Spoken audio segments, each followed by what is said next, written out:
आप सुन रहे हैं ज्ञान सागर से वैभव की आवाज में audio book the courage to be disliked. क्या होगा अगर मैं कहूं, आपकी जिंदगी का असली कैदी आपका अतीत, आपकी परिस्थितियां या लोग नहीं बल्कि दूसरों की नजरें हैं। और क्या हो अगर आज इसी पल आप इतना साहस जुटा लें कि दुनिया आपको पसंद करे या न करे, आप अपनी जिंदगी अपने तरीके से जीना शुरू कर दें। यह कहानी है उस आजादी की जिसे कहते हैं the courage to be disliked. एक जीवन आपके अतीत से तय नहीं होता। The courage to be disliked का पहला और सबसे महत्वपूर्ण विचार है कि आपका अतीत आपकी जिंदगी को नियंत्रित नहीं करता। दुनिया में ज्यादातर लोग अपनी कमजोरियों और असफलताओं का दोष अपने अतीत पर डालते हैं। बचपन की तकलीफें, गलत माहौल, परिवार, रिश्ते या किसी दर्दनाक अनुभव को अपने वर्तमान का कारण बना लेते हैं। लेकिन एडलरियन मनोविज्ञान कहता है कि अतीत सिर्फ कहानी है। हकीकत यह है कि हर पल आपके पास नया चुनाव करने की ताकत है। चाहे आपके साथ कितना भी बुरा हुआ हो, आप अभी इसी क्षण नई दिशा चुन सकते हैं। जब हम कहते हैं मैं ऐसा हूं क्योंकि मेरे साथ ऐसा हुआ, तो हम अपनी शक्ति किसी और को दे देते हैं। लेकिन जब हम कहते हैं मैं जैसा चाहूं वैसा बन सकता हूं, तो असली आजादी शुरू होती है। इस सोच का मतलब यह नहीं कि अतीत मायने नहीं रखता, बल्कि यह कि अतीत भविष्य का मालिक नहीं है, आप हैं। यह पॉइंट हमें अंदर से झकझोरता है, क्योंकि यह जिम्मेदारी हमारे हाथ में लौटाता है। और जिम्मेदारी जहां होती है, वहीं बदलाव भी संभव होता है। इसलिए जीवन को बदलना है तो अतीत को दोष देना बंद करें और नई दिशा चुनना शुरू करें। दो ट्रॉमा कोई बहाना नहीं, एक कहानी है। इस किताब का दूसरा बड़ा विचार है, ट्रॉमा आपका भविष्य तय नहीं करता। आधुनिक समाज में हम हर कमजोरी, हर डर और हर रुकावट को किसी पुराने घाव के साथ जोड़ देते हैं। लेकिन एडलर कहता है कि ट्रॉमा एक घटना है, लेकिन आप उससे क्या अर्थ निकालते हैं, यह आप पर निर्भर है। बहुत से लोग कहते हैं मैं गुस्सैल हूं क्योंकि मेरे माता पिता सख्त थे।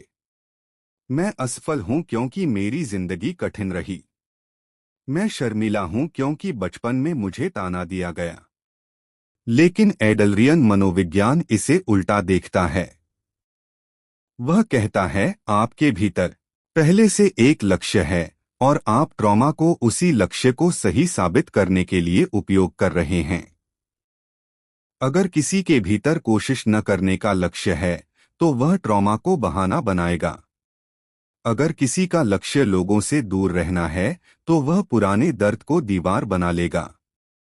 इसका मतलब यह नहीं कि ट्रॉमा झूठ है, बल्कि यह कि ट्रॉमा आपकी जंजीर नहीं बनना चाहिए।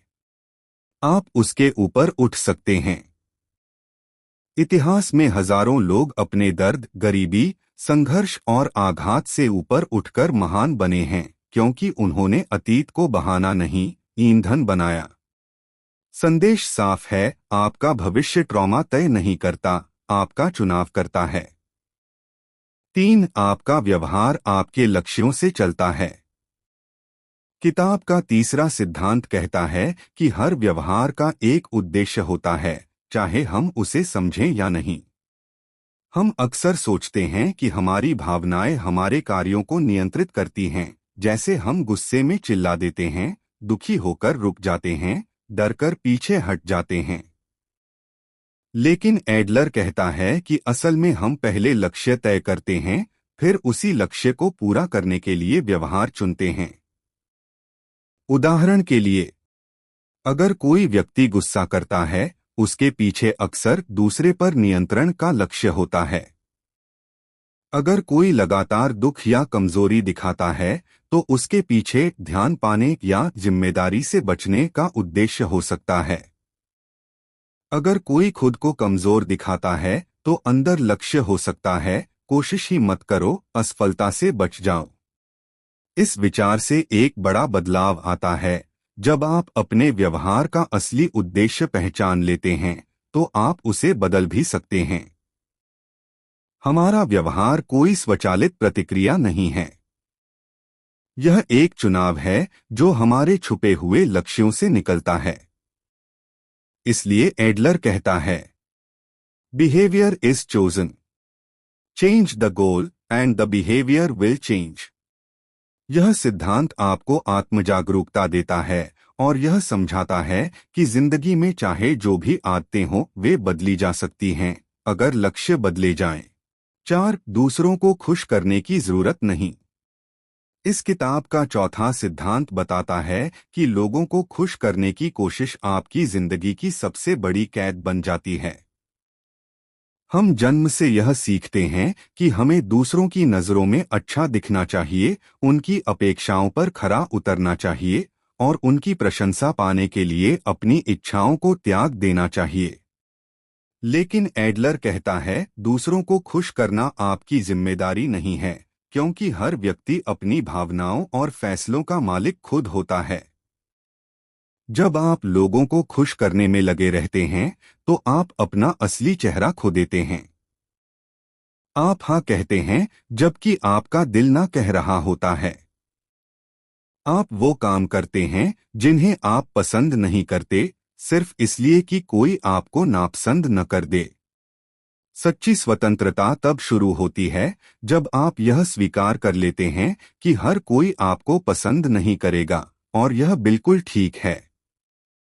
जब आप खुद को प्राथमिकता देते हैं, अपने मूल्यों के अनुसार फैसले लेते हैं और दूसरों की स्वीकृति पर निर्भर रहना छोड़ देते हैं, तभी जीवन का असली संतुलन मिलता है। संदेश साफ है। अपने जीवन का केंद्र दूसरों की आंखें मत बनाओ। अपना रास्ता खुद चुनो। 5. दूसरों के कार्य और अपने कार्य अलग करो। एडलर का यह सिद्धांत बेहद शक्तिशाली है। हर समस्या तब पैदा होती है जब हम किसी और के टास्क में दखल देते हैं। हर इंसान की अपनी जिम्मेदारियां, अपने निर्णय और अपनी भावनाएं होती हैं। अगर कोई आपसे नाराज है, आलोचना करता है या आपको समझ नहीं पाता तो यह उसका टास्क है, आपका नहीं। लेकिन हम क्या करते हैं? हर बात को दिल पर लेते हैं, हर किसी को खुश करने की कोशिश करते हैं और हर जगह जिम्मेदारी ढोते फिरते हैं। एडलर कहता है, रुककर एक सवाल पूछो, हुज टास्क इज दिस? अगर कोई गलती आपकी नहीं है तो उसे उठाना बंद करें। अगर कोई आपको पसंद नहीं करता, यह उसका कार्य है। अगर कोई आपके बारे में सोचे, यह भी उसका कार्य है। आपका काम सिर्फ अपने निर्णय, अपने प्रयास और अपने चरित्र को संभालना है। जब आप दूसरों के कार्य उठाना बंद कर देते हैं तो आप मानसिक रूप से हल्के हो जाते हैं। संबंधों में शांति आती है, तनाव कम होता है और आप अपने जीवन पर अधिक स्पष्ट नियंत्रण पाते हैं। यह सिद्धांत हमें सिखाता है, अपना काम करो, दूसरों के काम में मत उलझो। 6. स्वीकृति की चाह सबसे बड़ी कैद है। मनुष्य स्वभाव से सामाजिक है और इसी कारण उसे दूसरों की स्वीकृति चाहिए होती है। लेकिन किताब बताती है कि अगर आप अप्रूवल पर निर्भर हैं तो आप कभी स्वतंत्र नहीं हो सकते। इस चाह के कारण लोग अपनी असली पहचान खो देते हैं। वे कपड़े दूसरों की नजरों के लिए पहनते हैं, बातें दूसरों को खुश करने के लिए कहते हैं और अपना जीवन दूसरों की अपेक्षाओं के हिसाब से जीते हैं। लेकिन एडलर कहता है, दूसरों की स्वीकृति का रास्ता कभी खत्म नहीं होता, क्योंकि लोग हमेशा कुछ न कुछ कहेंगे। अगर आप अच्छा करो, लोग बोलेंगे। अगर आप बुरा करो, लोग बोलेंगे। अगर आप कुछ न करो, फिर भी लोग बोलेंगे। तो फिर किसके लिए जीना है? जब आप लोगों की वाह की परवाह छोड़ देते हैं, तभी आप खुद को पाते हैं। असली आत्मविश्वास तब आता है जब आप यह कहते हैं, मैं अपनी नजरों में सही हूं, बस इतना काफी है। यह सिद्धांत हमें यह समझाता है कि जीवन में असली शांति स्वयं स्वीकृति से आती है, दुनिया की स्वीकृति से नहीं। साथ नापसंद किए जाने का साहस ही असली आजादी है। किताब का नाम ही इस सिद्धांत पर बना है। एडलर कहता है कि आप तब तक स्वतंत्र नहीं हो सकते जब तक आप नापसंद किए जाने का साहस नहीं रखते। लोगों को पसंद आने की इच्छा एक अदृश्य जाल है। हम रिश्तों, निर्णयों, करियर और यहाँ तक कि अपने सपनों को भी दूसरों की राय के आधार पर चुनते हैं। लेकिन यह जीवन आपका है, उनका नहीं। अगर आप अपने रास्ते पर चलते हैं तो कुछ लोग आपको पसंद करेंगे, कुछ नापसंद। अगर आप सच बोलते हैं तो कुछ खुश होंगे, कुछ नाराज।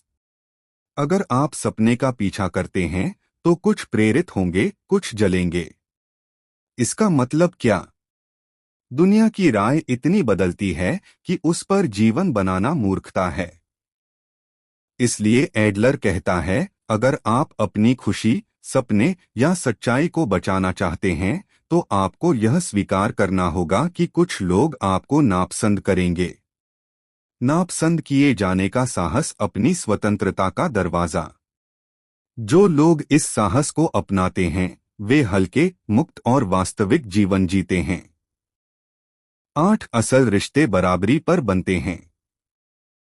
एडलर बताता है कि ज्यादातर समस्याएं सुपीरियॉरिटी और इन्फीरियॉरिटी की भावना से आती हैं। अगर आप दूसरों को नीचा समझते हैं, संबंध टूटते हैं। अगर आप खुद को नीचा समझते हैं, आत्मसम्मान टूटता है।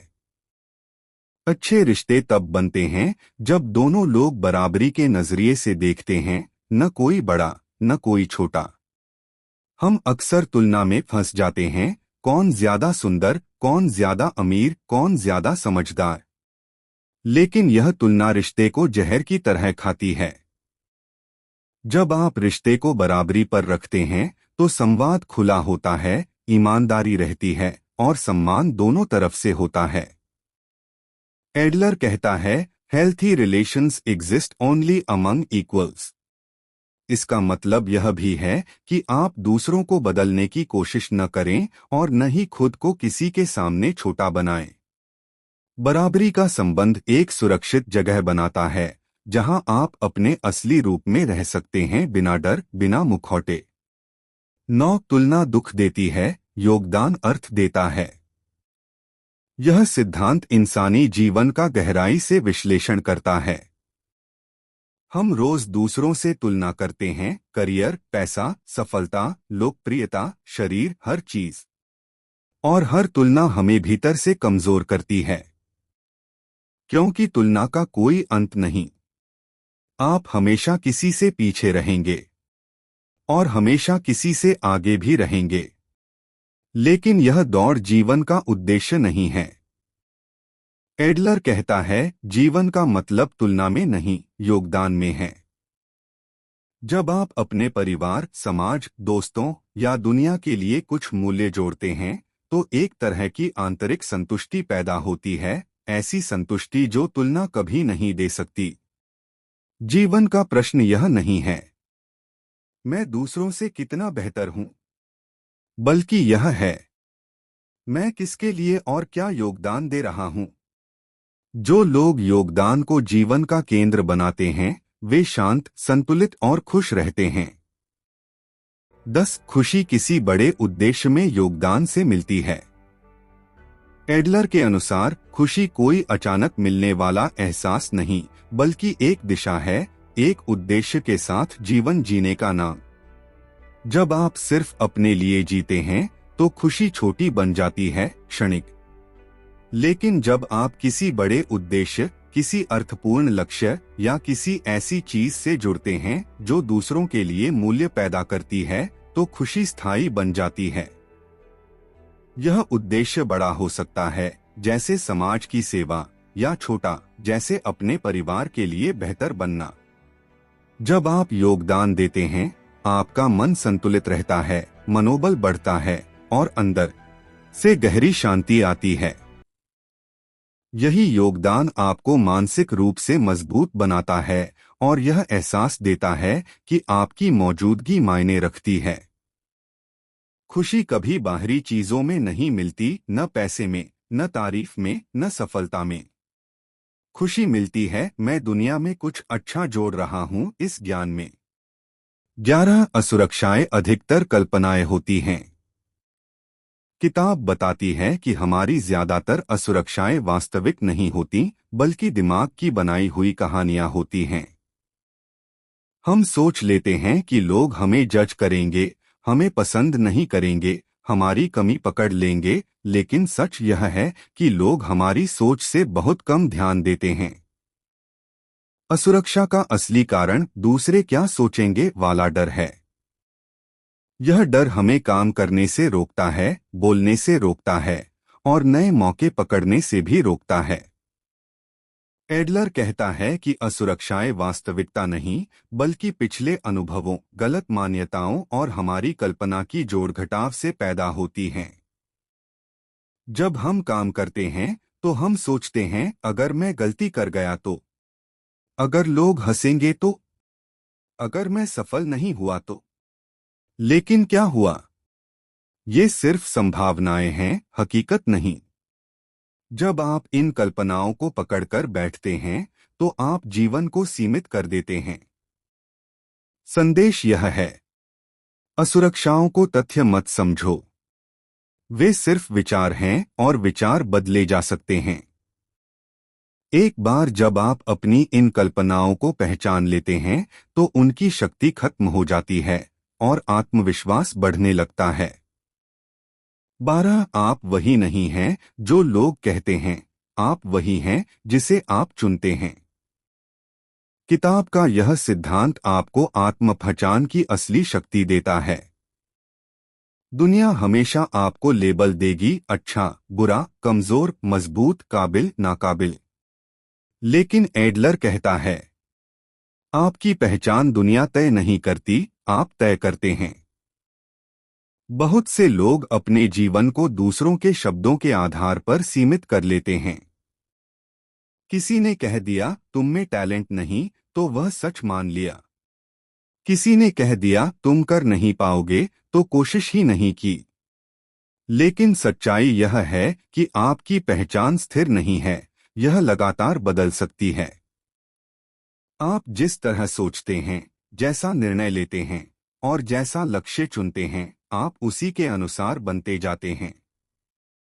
अगर आप तय कर लें कि आप आत्मविश्वासी बनेंगे, आप कोशिश करेंगे, आप सीखेंगे और आप आगे बढ़ेंगे, तो दुनिया का कोई लेबल आपको रोक नहीं सकता। दूसरों की राय सिर्फ राय है, सच नहीं। आप कौन हैं, यह आप आज भी तय कर सकते हैं। 13 अभी इसी क्षण से नई जिंदगी शुरू हो सकती है। किताब बताती है कि बदलाव के लिए बड़ी तैयारी या बड़ा चमत्कार नहीं चाहिए। बदलाव एक फैसला है जो इसी पल लिया जा सकता है। हम अक्सर सोचते हैं कि मैं बाद में बदलूंगा, अच्छा समय आने दूं या मेरे हालात ठीक होंगे तब। लेकिन यह सिर्फ टालने का तरीका है। जीवन बदलने के लिए आपको बस एक चीज चाहिए, निर्णय। आज एक नई आदत शुरू करना, आज एक छोटा कदम उठाना, आज एक नया दृष्टिकोण चुनना, यहीं से जिंदगी की दिशा बदल जाती है। एडलर कहता है कि जो लोग बदलाव को कल पर टालते हैं, वे वास्तव में बदलाव से डरते हैं। लेकिन जो लोग कहते हैं, मैं अभी शुरू करता हूं, वही लोग अपनी कहानी दोबारा लिखते हैं। बदलाव कठिन नहीं, निर्णय कठिन होता है। इस सिद्धांत का सार, आपकी नई जिंदगी अभी इसी सेकंड शुरू हो सकती है, अगर आप चाहें तो। 14 सामुदायिक भावना, कम्युनिटी फीलिंग ही असली शक्ति है। इस किताब में कम्युनिटी फीलिंग एक केंद्रीय विचार है। एडलर कहता है कि मनुष्य तभी मानसिक रूप से मजबूत और खुश रहता है जब वह खुद को दूसरों से जुड़ा हुआ महसूस करता है। यह जुड़ाव परिवार, समाज, काम या किसी समूह से हो सकता है, लेकिन यह जरूरी है। जब आप महसूस करते हैं कि आपकी उपस्थिति दुनिया के लिए मायने रखती है, कि आप किसी के लिए मूल्य जोड़ते हैं, कि आप अकेले नहीं हैं, तो आपकी आत्मा मजबूत होती है। इसी भावना से दयालुता आती है, सहयोग आता है और जीवन में संतुलन बनता है। अगर कोई व्यक्ति खुद को अलग-थलग, काटा हुआ या अकेला महसूस करता है, तो उसकी समस्याएं बढ़ती रहती हैं, चाहे वह कितनी ही प्रतिभाशाली क्यों न हो। कम्युनिटी फीलिंग का मतलब है दूसरों के लिए सोचना, दूसरों की मदद करना और दुनिया में अपना योगदान देना। यह न सिर्फ आपको खुश करता है, बल्कि आपकी मानसिक स्थिरता भी बढ़ाता है। 15 मैं जैसा हूँ वैसा ठीक हूँ कहना साहस है। किताब का अंतिम, सबसे भावुक और सबसे गहरा संदेश है, स्वयं को स्वीकारना ही सबसे बड़ा साहस है। हम दुनिया को खुश करने में, खुद को बदलने में, कमियां छिपाने में और दूसरों के आदर्शों पर खरा उतरने में अपना जीवन गंवा देते हैं। लेकिन एडलर कहता है कि जीवन का शांति बिंदु तब आता है जब इंसान यह स्वीकार कर लेता है, मैं जैसा हूं वैसा ठीक हूं, और अगर मुझे बदलना है तो वह भी मेरे चुनाव से होगा, दुनिया की मजबूरी से नहीं। सेल्फ एक्सेप्टेंस का मतलब यह नहीं कि आप कमजोर बने रहें। इसका मतलब यह है कि आप खुद का सम्मान करते हैं, खुद को नीचा नहीं समझते और अपनी पहचान को गर्व से स्वीकारते हैं। जब आप खुद को स्वीकारते हैं, तब आप मुक्त होते हैं आलोचना से, तुलना से, डर से और नकली चेहरे से। यही साहस आपको असली और सच्चा बनाता है। याद रखिए, दुनिया की राय बदलती रहती है, लेकिन आपका रास्ता, आपकी पहचान और आपकी खुशी, यह सब आप तय करते हैं। जो लोग नापसंद किए जाने का साहस रखते हैं, वही पसंद किए जाने के लायक बनते हैं। अगर आज आपने ये समझ लिया कि जीवन तुलना नहीं, योगदान है, और आप जैसे हैं वैसे ही पर्याप्त हैं, तो समझ लीजिए आपकी नई जिंदगी शुरू हो चुकी है। और हाँ, आज से हर कदम अपने लिए उठाइए, लोगों के डर के लिए नहीं। क्योंकि साहस वही है जब आप खुद होने की हिम्मत रखते हैं। चैनल को लाइक करें, सब्सक्राइब करें और बेल आइकन दबाना ना भूलें। मिलते हैं अगले ऑडियो बुक में। धन्यवाद।